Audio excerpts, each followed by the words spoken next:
Is the second novel going to revisit some of the same characters? Yes. Nora Carlton is going to be at the center of the second one. I worked for 3 years before, I never thought I'd go back to government. And before President Obama asked me to come and be FBI director, I worked for 3 years as the general counsel of the world's largest hedge fund.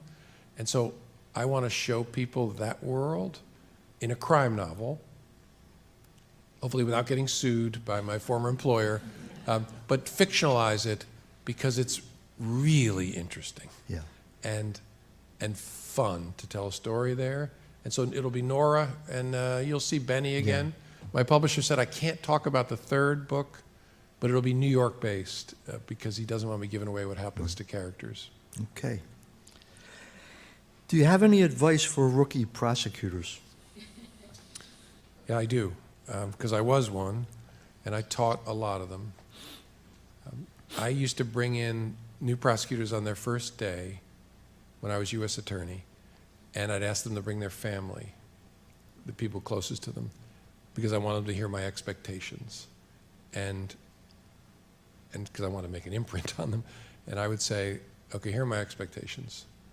The first is that you will recognize that I am about to give you power and responsibility all out of proportion to your actual ability. Right? You are 27 years old. I am about to give you the power to ruin people's lives. Never forget that. Use that with humility. Ask questions. Be afraid that you're wrong. Learn, learn, learn. Because injustice happens, at least in my experience, not from intentional wrongdoing by prosecutors or investigators, but by people who have allowed the confirmation bias and overconfidence to cabin the way they see something. That's how terrible injustice happens. And so I love this expression, trust only the one who doubts. And so I would try and drill that into these kids. And then I would say, I also expect you to remember the stress in this work will eat you alive if you're not careful. It'll drip in you like an acid. And so I expect you to do the following. I expect you to sleep. I expect you to love somebody. Right? There's a disease in the legal business in particular, get-backitis, where you tell yourself, I'm trying to rescue the taken, right? I'm doing really important work. I'll get back to and then fill in the blank. And I tell these kids in front of their families, I said, your mom and dad will not be there. Your 2-year-old will never be 2 again. Do not miss that. It's both the right thing to do, and it's also good for you, because stress will compromise your ability to use this power wisely. And then I would say with a smile, but hey, here's good news. You can multitask. You can sleep with people you love. And they all look at me like, what is wrong with this guy? But so my advice is similar to people, that remember your power. Remember that your client is not your boss. It's not the district attorney. It's not the U.S. attorney. It's not the investigator you're working with. It's an idea, which is why it's so cool to be a prosecutor. You don't have a client. I've been a criminal defense lawyer. That's terrifying, because I'm responsible for helping this person. Your job as a prosecutor is to represent justice. And so it's not about wins and losses. I don't care about wins and losses. I care about you having done the right thing. Never forget that. And then I would send them away. Yeah, good advice. John Meacham says many times, in history, events test our Constitution. Do you think this is one of those times? Yes. I think we've been tested in a lot of different ways, tremendously. We were tested on January 6th in ways I couldn't have imagined, frankly. And we passed our test, but we didn't dunk on the test, right? We didn't pass it overwhelmingly. And if things continue on their current course, all of that will be on the ballot in 2024. And so I respect differences about policy. It's important to have differences about policy and to debate it in a respectful way and to advocate for things that we believe. But we have in common the core principles of this republic of ours. And it's not about policy choices. It's existential. And so that will be on the ballot in 2024, again, if things continue the way they appear to be. And so I hated having to participate in the political process in 2020, in the sense that I went all around and talked. I talked to universities, I tried to motivate people to vote, and it's the reason I could never again lead an organization like the FBI, because I was a partisan, and I did it on purpose because I thought I won't be able to look at my grandchildren if I could have done something and I didn't do it. And so my worry is that we're all tired. We've been through a very difficult time with the pandemic. We've all suffered. And do we have the energy to engage again? We better. We better. Because the challenge is as great, and I actually think the stakes are higher. I'm not given to hyperbole. And so my worry is that the American people won't see it. And people criticize CNN for the town hall they had, and I get that. I thought it was wonderful because I want the American people to stare at it, stare at what's on the ballot. And again, I respect, I'm sure we have differences about how we feel about taxes or this isn't about that. This is about something above that. And I just want to make sure we all focus on it. So I will probably try and make a marginal difference if I can next year as well. This is a question, I saw you address this yesterday on the Nicole Wallace show.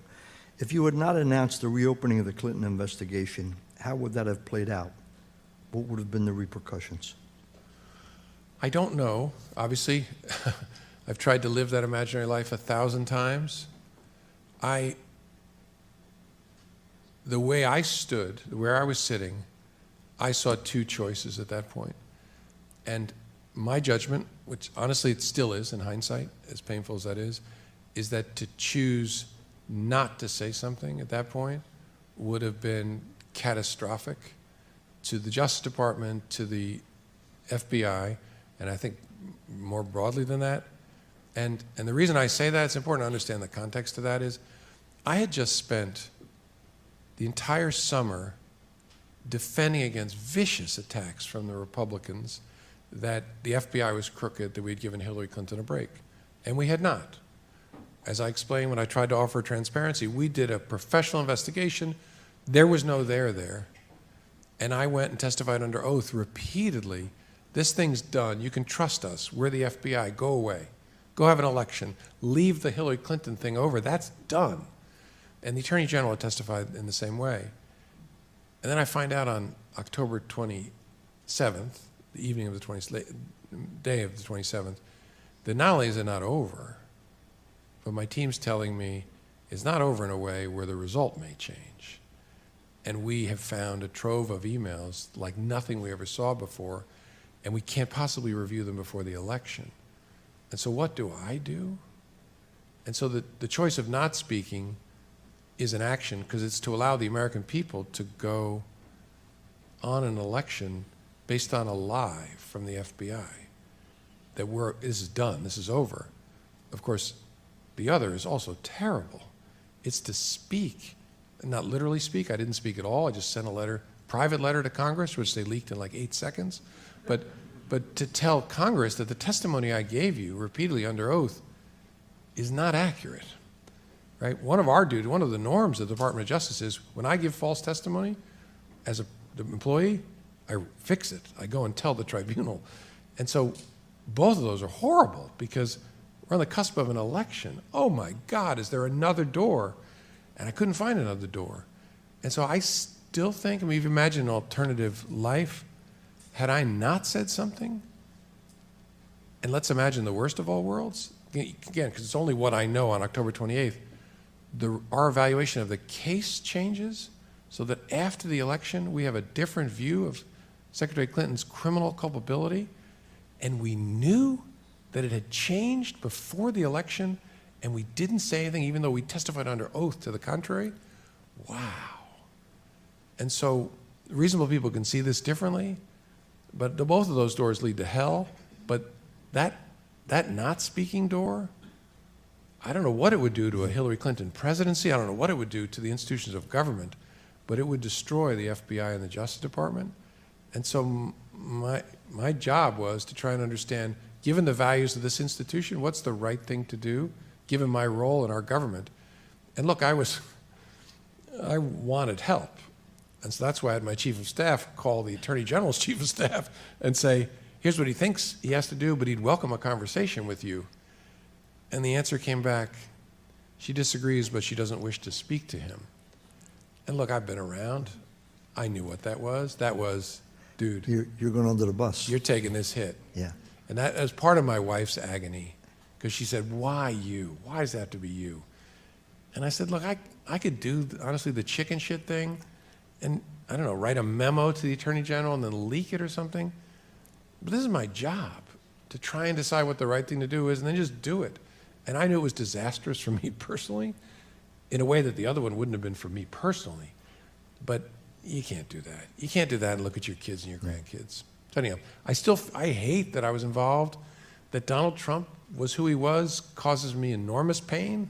The notion that I was trying to engineer the election of Donald Trump to be president of the United States is as insane as that the FBI is a leftist organization. But I just didn't want to be involved, and there was no way not to be in the middle of it. So anyhow, sorry, that's too long. No. Last question. How do you feel about the lack of trust and blatant disdain towards our judicial system? I worry about it. And some of it is self-inflicted by members of our judiciary, but some of it is purely external, where people, again, they're not saying it in a courtroom, but saying it outside courtrooms to try and pretend that our judges are partisan actors, when in the overwhelming main they're not. It's another attack on the rule of law. I mean, it's of a piece with trying to take a flamethrower to the FBI. And the reason is obvious, because of the perceived threat coming from that direction. If you can beat the credibility of the FBI into the ground, if you can beat the Department of Justice into the ground, if you can beat judges into the ground, then when they come for you, you've already prepped that battlefield. I mean, it's obvious. And so I think, again, it's really important that those of us who know better speak up. And I think the legal profession's doing a decent job here of speaking up, but the bar associations and whatnot don't have the megaphone that some of the attackers do. But I think of it as the same way as the rest of the attacks. We're going to be okay as long as we participate. And I like to think about Abraham Lincoln, like to quote Seward, who was his Secretary of State, right? Have I got that right? Seward apparently told Lincoln that there's enough virtue, during the Civil War, there's enough virtue in America to save America. And then he paused and said, but always just enough. And look, we make it closer than it has to be, but there's enough virtue. There's people of my age and your age here. I bore my children, and I hope I'll get to bore my grandchildren, telling them about when I was a little boy, my country was coming apart. When I was a little boy, the president was murdered in broad daylight, and his brains were on his wife's pink dress. And then his brother was likely to be the next member of his family to be president, and he was murdered in Los Angeles. And Martin Luther King was murdered, and Malcolm X was murdered, and our cities were burning down. And there were bombings literally every day in my beloved country. And thousands of boys were dying in the jungles in a war that we didn't understand, and thousands of others were fleeing to Canada to avoid that fate. My country was coming apart, and it didn't, because there's enough virtue to save America. And so we'll be okay, and I tell the younger people this because I know America. There's enough virtue to save this country, so long as those of us who are the repository of that virtue defend that virtue in that country. So thank you for caring about that. That's a good note to end. Thank you all for coming. Thank you. Thank you for watching this video. Please subscribe to our channel and check out more of our content. Feel free to give your feedback and suggestions on what we should do next in the comments. This is Infinite Lee Productions. We love ya.